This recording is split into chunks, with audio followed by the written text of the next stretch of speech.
So na guys, nagluluto tayo ng adobo na baboy for today's video. Alam natin today guys, adobo na baboy. So guys, pinaano ko muna yung oil niya para matanggal. At saka ko siya ililisa para mas lalong sumasok.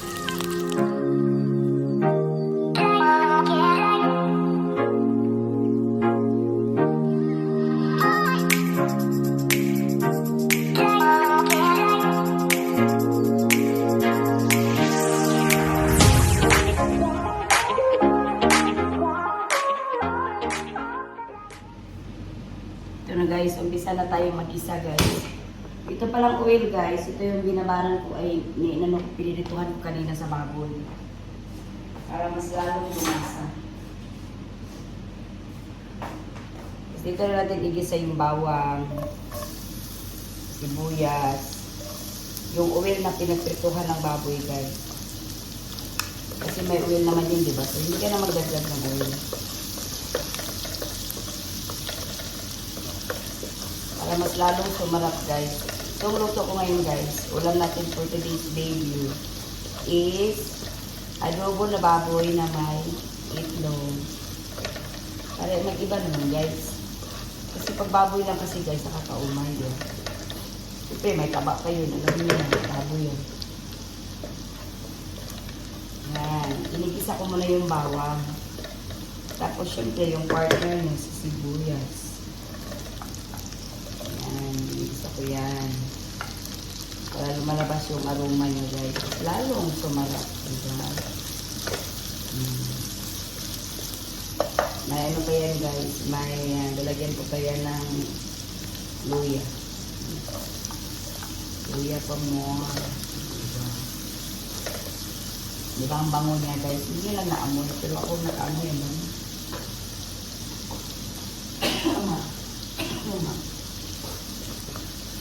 Yan. Kasi may work tayo mamaya. Siyempre, kakain tayo ng ano. Kanin na din ako guys. Yan, nilagay ko na yung ano natin guys. Para lalabas din yung aroma niya.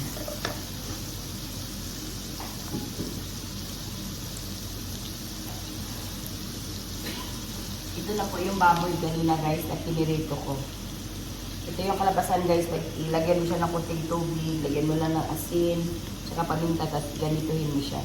Saka mo siya i-gisa, tapos parang gawin mo ng adobo. Ang sarap. Manuot talaga yung lasa niya guys sa meat ng baboy. Ito lang kasimple ang ulam ko guys. Kasi ako naman ang kakain, hindi naman hindi ko naman ito ibibinta. Yeah guys.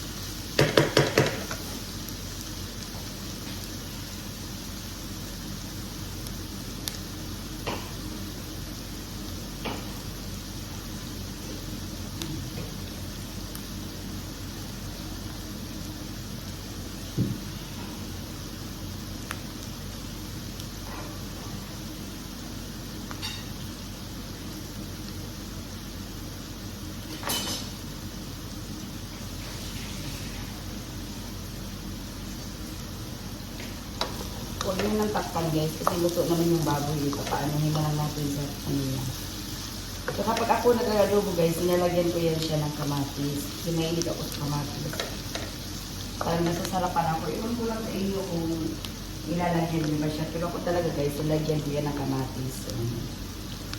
Diba?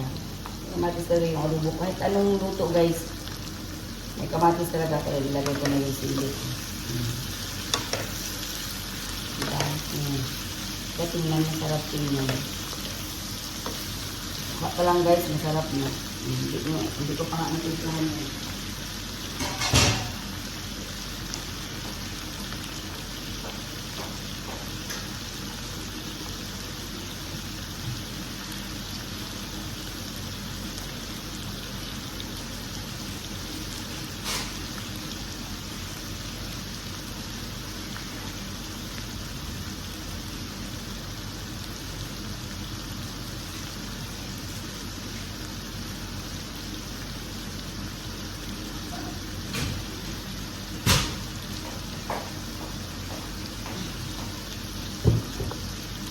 Okay guys, lagyan natin nga ng pampalasa.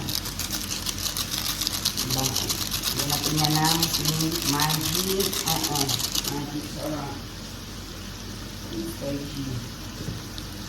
Tapos ngayon, lagyan natin ng kunting oyster sauce. Para lalong lumasa. Sarap na rin ang laman guys. Saka syempre, anong bigas adobo, di ba ito tuloy? Yan. Kasi parang buton na ayan. Ayan guys. Lagyan natin ng 1 million asin, kunti lang asin yan. Diba guys, namula-mula yung adobo natin. May sili pa yan na pula, may kamatis pa, diba? Diba guys, para yummy na siya tingnan. Hindi ko pa nailagay yung itlog. Mamaya lagay ko yung itlog. Diba guys? Yan. Tikman natin guys, tikman natin. Wow, yummy na. Yung parang kulang mo siya sa anghang. Mamaya pa din maglagay ng anghang guys kasi para mabalansin natin. Eh baka naman masobrahan siya. Ito na guys, nalagyan na natin ito lahat ng pampalasa guys. Ito na, may itlog na din siya. Nalagyan ko rin din siya ng kamatis.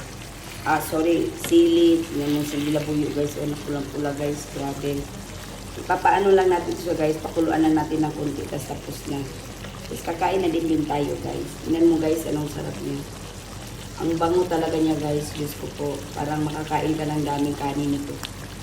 Tingnan natin mamaya kung ilang kanin ang maubos ko nito guys.